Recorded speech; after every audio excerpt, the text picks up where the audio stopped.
ناتنت مسلاتن شركنتاو متحققازن حزبታት አፍሪቃ ከረጋግጽን ከደንፈዕን አበ 1933 ተመስረተ ውድብ ሓድነት አፍሪቃ ናይሎም ሕብረት አፍሪቃ በ25 ጉንበት ወርቃዊ የቤሉ በመስራት ጸንቢሉ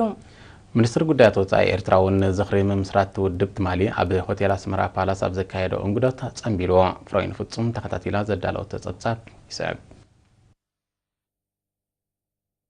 ወርቃዊ የቤሉ መምስራት ውድብ ሓድነት አፍሪቃ ማለት ሕብረት አፍሪቃ በ27 ጉንበት አብ አስመራ ሆቴል አዝመራ ፓላስ ተጸንቢሎም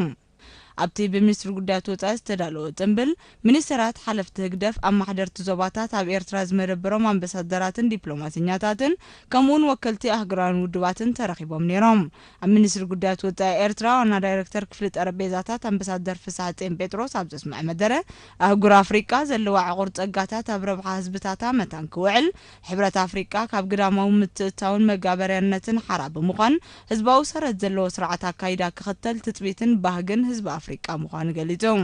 አምባሳደር ፍሳሐ ጤናስኢቡ እትውድብ ካብ ዝምስረት ዝሓለፎም መድረኻት ዘጋጠምዎ ብድሆታት ከምኡን ድኻማቱ በመንጸር ዕላማታቱ ድሕሪ ምዝርዛር ክብርን ክብረትን ህዝብታት አፍሪቃ ክዕቅብ ብቆንዲ ድማ ዕድላት አፍሪቃ በአፍሪቃውያን ክውሰን ባይታ ኸጣጥሕን እቲ ካልእ ትጽቢት ህዝብታት አፍሪቃ ከም ዝኾነ ስሚርሎም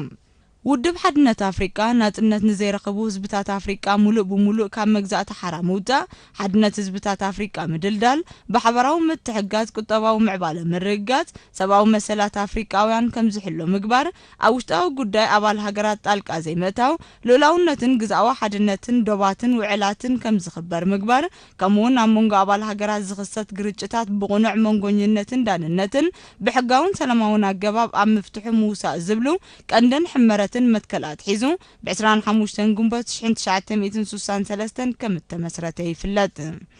ፕሬዝዳንት ኢሳያስ አፈወርቂውን በምክንያት ዝኽሪ መበል 50 ዓመት መምስራት ትውድብ ናበደ ወንበር ኮሚሽን ሕብረት አፍሪቃ በሰደዶ ጽሑፍ ጉዕዞ ዝሓለፈ 50 ዓመታት በመንጽር መሰረታዊ ቁጠባዊ ፖለቲካውን ማሕበራዊ መምዘኒታት ልሙጽ ወይ ሙሉእ ብሙሉእ እወታው ነይሩ ክበሃል ኣይከኣለን ድሕሪ ምባል ምህማሽ ምስ ኩሉ ቁጠባዊ ፖለቲካዊ ጸጥታውን ማሕበራውን ጫሌዳታቱ ናህጉርና አፍሪቃውን ህላወና ሃገራትን ኣብ ሓደጋ ኣውዲቑ ምጽኑሕ በምጥቃስ እዚ ግናይ ገጽ ታሪኽ ንሓድሽን ብሩህን መጻእ ዘአህጉር ሓሊኹ ክሕስ ከም ዘይግባእ ነዚን ምስማር ድማ ህላወ ቁኑዕን ራእይ ዝውንንን ፖሊሲታት ስትራቴጂን ናይ ትግባረ መደባትን ወሳኒ ከም ዝኾነ ምግላጹ ዝዝከር እዩ